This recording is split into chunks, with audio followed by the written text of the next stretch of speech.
Well, good morning, folks. It is, what is it today? It's whatever day it is.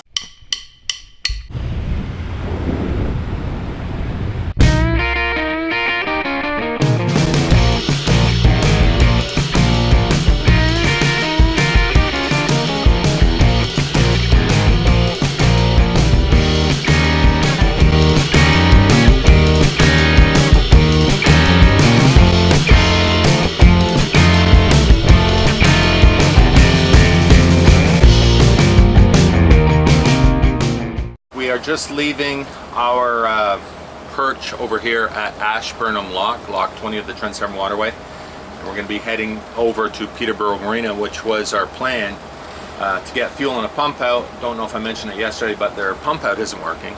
So we're going to have to go to another spot. So I called this morning, and first thing I heard was that they don't have fuel. They ran out of fuel. They're down to the last 200 liters. They said it's the bottom of the tank sludge, so we're not going to do that. So she said, leave it with me. I'll call the supplier and see what's going on with the ETA of the truck coming. It's supposed to be here hopefully within the next hour. So we are heading over there, and for two things. We're going to wait for the gas truck to show up, as well as we have to get 2 new batteries. Now don't say, Paul, didn't you just change these batteries like 1 year ago? And I'm going to say, no, it was less than a year ago. If you remember, we were at Fenton Falls last year, and it was the batteries crapped out because I put the wrong batteries in. I put starter batteries rather than house batteries. So guess what happened this year? Never in my life have I ever checked the water levels in the batteries. Now I know a lot of you guys are going to be, oh, how can you be so stupid? You got to check the water levels. Never have in any vehicle and any boat. 40 years of driving, I've never had an issue as a result of that. Never lost a battery as a result of that. And we've had batteries on boats. Our last boat, the batteries were there for 6 seasons, I think. Never checked them. Never had an issue. Never had a problem. Never had to replace them. I would suggest another looper heading off this morning. There's 2 behind us already. A couple of trawlers. Or a trawler and something else. Whatever. I wasn't paying attention because I was talking to you. Yeah, there's the AGL-CA Burgee on the bow of that boat. So they are folks doing the Great Loop in a main ship.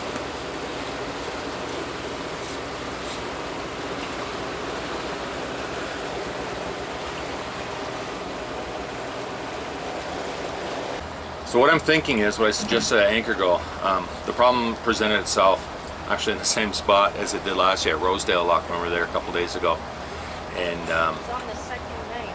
Yeah, the second night.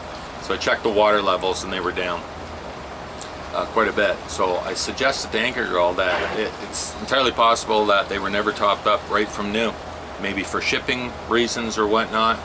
Seasons, this is Boyd. So I am I'm going to put that one on the manufacturer or the retailer, and that's all I got to say about that. So topped up the batteries. They were making the charge, but they're just not keeping them too much overnight. And today, this morning, last night was okay, or sorry, the previous night was okay, so the second night they discharged completely. We were down to like 7.4 volts, which is unacceptable. So I had to start the generator just to get enough power to get everything going. Make my breakfast and Anchor Girl's coffee. So that's what we're doing now. We're going to go over there, gonna get the batteries. I already phoned. There's a local supplier just a mile or 2 away, so we're going to take a cab ride up there, do that, put them in, and hopefully get going with gas. Whatever, that's boating. We are heading to the southest slip.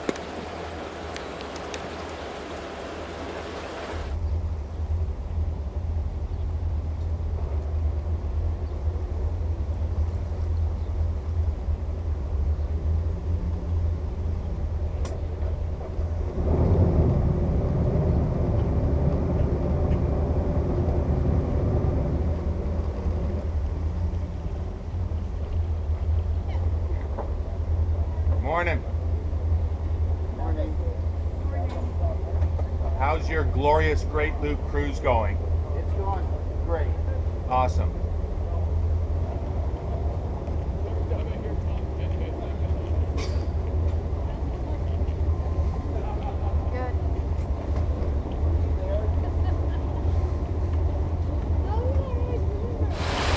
So folks, we are not off to a very quick start today, even though we started early today. Battery thing. Got into the marina at Peterborough, ordered, found, went, got, installed, and hooked up 2 new batteries. And when I was talking to a buddy up there who seemed very knowledgeable, because that's all he does is batteries, he suggested that the batteries were getting overcharged. So I am thinking, because I keep an eye on my gauges and everything else all the time when we're driving, obviously. And he says, you know, you shouldn't be much more than 14.5 volts when you're charging. I'm reading that one there. It is probably starboard side 14.5, and the port side is usually right in around 14 volts, showing by the gauge. Now that is the charging rate. Now as well, I put in a funky device earlier this year, and by the time you watch this, you'll probably have seen the installation video for that. What it is a dual port USB charger, DC powered, of course. Now it takes the size of like a cigarette lighter, and it has 2 charging ports, and 5 volts come out of those. And it's obviously beneficial for me to charge my devices, our phones and whatnot, while we're traveling and on the way and producing power. So what I am thinking it is the AC onboard automatic charger. His first question to me is, how old's the boat? I said 21 years. He goes, how old's the charger? I said, probably 22 years. Entirely likely, he says it could be on its last legs, or it's just doing the wrong thing, because if it overcharges, it causes the fluid in the lead acid batteries to get hot and steam off, right? And that's where you're losing. And he said, asked what level the water was, and I told him, he says, yeah, the batteries aren't coming back, because I could see the top of the plates.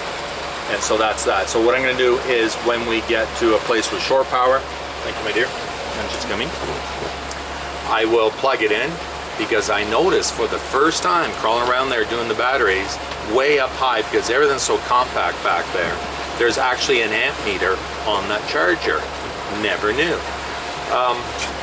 Yeah, so he says you have to look at the amperage that it's putting out when it's charging. So if that is the culprit, clearly I will be changing that charger. When and where, I don't know. But anyways, for today we're carrying on. Like I said, it's been a slow day. The folks, the marina was out of gas. I may have mentioned that to you or not. So they were waiting for a truck to arrive, and figure, oh, that's perfect. We will go and I'll take care of the batteries by that point. It should be here and there, and we should be able to good to go. However, the gas stock, as you can imagine, was busy because everybody was lining up, so we had to wait for that a little bit. And now we just went through today's only lock 19, Scotts Mills, which is just the south side of Peterborough, Little Lake. And it was a slow lock. It was very slow going through that lock. Anyways, it is what it is. We are underway. We've probably got 5 hours in front of us of travel time, so I'm going to show you what it looks like going down the beautiful Otonabee River.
Complain about the weather. The last 2 weeks have been really warm and nice, and since we left, this is only day 6. It only seems like we've been gone for 2 weeks, right, my dear?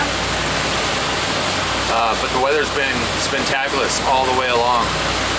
couple of really maybe uncomfortably hot days, but those are hopefully behind us now, and it's nothing but blue sky. Little hazy today, but that's okay. Very light moderate winds, sunshine, and warm temperatures.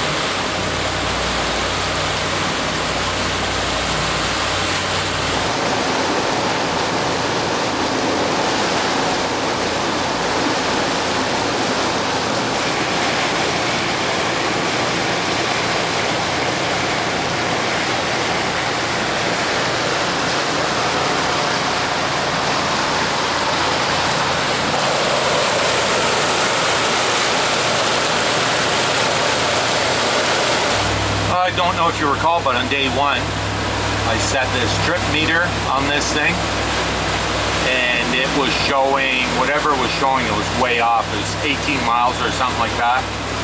Well, the next day I did a comparison against both Google Maps as well as the Navionics app, and both were 11.5, 11.8 miles. And that's just me laying it out, you know, little waypoints along the way. So it's out by a good 30-40%, which is probably the difference in the speed too. Well, I'll tell you right now, radio hooked up to the GPS is saying we're doing 7 knots, so that's about 8 miles an hour. And this is showing 12.713. Is that kilometers? No, it's in miles per hour, MPH. It's right on the screen. The trip is showing statute miles. So whatever that speed thing is out, I'm gonna say the trip thing is out that equal amount. But the depth sounder works.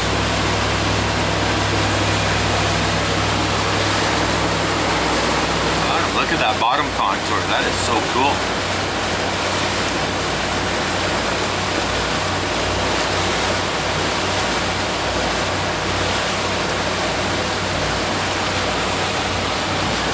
Ladies and gentlemen, Rice Lake. Do, do, do, do. Cannot believe how calm it is. This is the calmest we've ever crossed this lake here, Rice Lake. Rice Lake is the second largest lake on the Trans-Severn Waterway, second only to Lake Simcoe, which is a pretty darn big lake. Is that big thing not over here anymore? Straight in front of us. The floating marker, you mean? No, there was a big thing over there. Like a big marker. Okay, what Anchor Girl was trying to say was that the last 2-3 times that we've been here on Rice Lake, there used to be a large floating day beacon right at the end of this little channel. There's a green and a red, and that day beacon was a lit beacon, and it's still marked on the old chart, of course, as a lit beacon, but it doesn't appear to be. It just looks like a lateral buoy right now.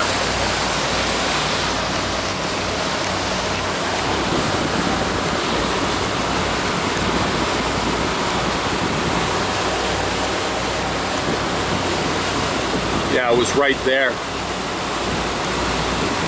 I may have mentioned this previously. I don't know how much I shared of Rice Lake with you last time we were through here 5 years ago, 6 seasons ago. But there is, in this third of Rice Lake, an old railway cribbing. There used to be a railway that ran from the north side to the south side. And it only lasted 2 years. It wasn't a bridge, it was just wood cribbing that they put in, laid the railway tracks on top of it. And it got severely damaged by ice in the spring, I think of the 3rd year, so it was abandoned.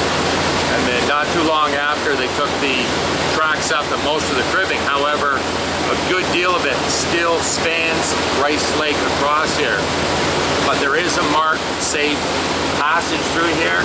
There's a red and a green. And I would say that those markers are probably about 300 feet apart from each other. But again, you have to watch your charts. The first time Anchor Girl and I came through here, yeah, many years ago, with our 30-footer, 300, there was straight down there, and I will try to dig up the picture and show it to you. There there was a big cruiser, a big looper, and he was balled up on top of that cribbing, which was too bad. Fortunately, there was a couple other boats there to assist him, so hopefully not too much damage. So right Slate, keep an eye out for these markers, watch your chart skids.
Post this video, I think I'm going to name it something like boating from Peterborough to Hastings or cruising from Peterborough to Hastings, because I know it will just blow some people's minds.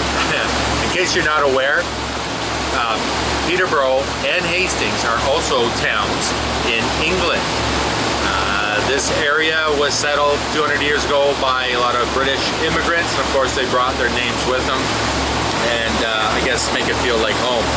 So in the past, I've posted a number of videos. Just go to my channel, do a search for videos that have Peterborough in the name, and see how many folks from Peterborough, England comment, "This is not what Peterborough looks like," and so on and so forth. So I'm sure it doesn't. I've never been there, but I don't really care.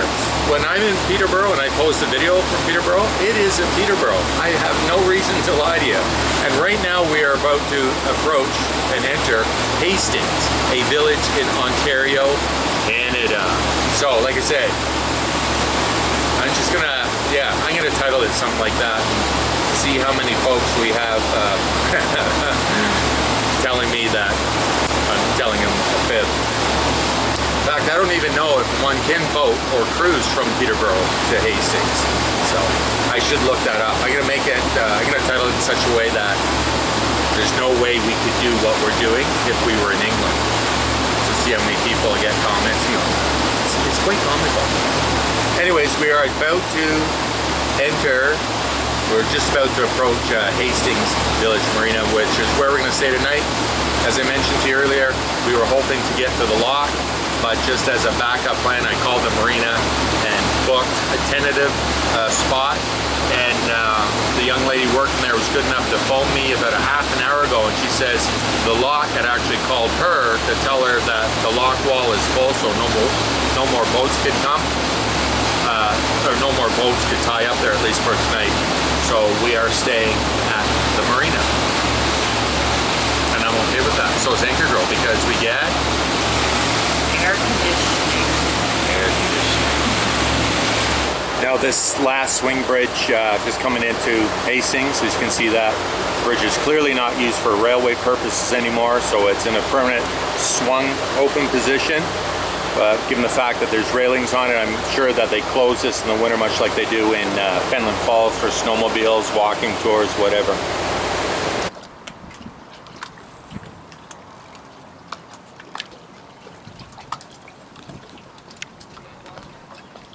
Well, my friends, it is the end of another spectacular day. We are secure here at Hastings Marina. It was a great day. We were, what, 6 hours on the water today, honey? Getting over here? 5 hours?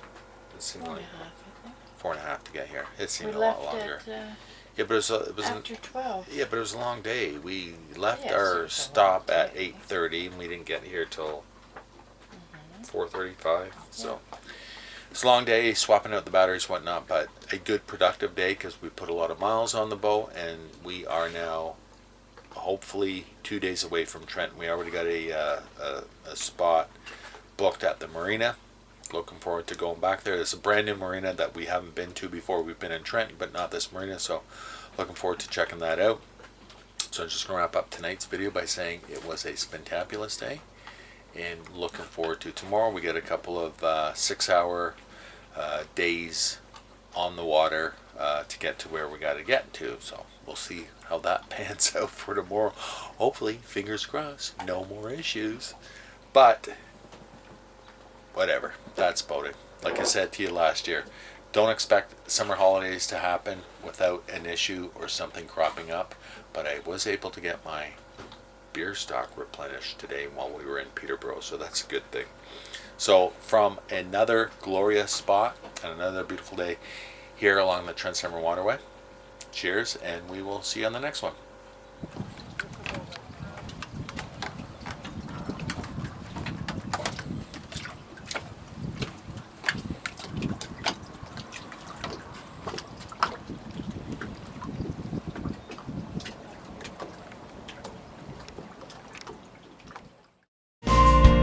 Thanks for watching. Hope you'll subscribe so you don't miss any of the new boating videos coming out. You can also check out daily content on my Facebook and Instagram pages, so have a look at that.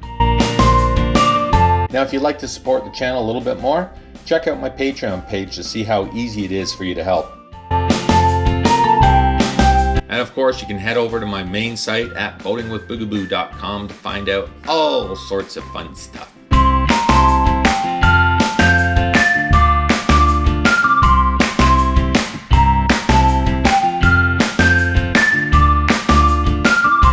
So again, thanks for following along, thanks for subscribing, thanks for supporting the channel, and we'll see you on the next one. Cheers.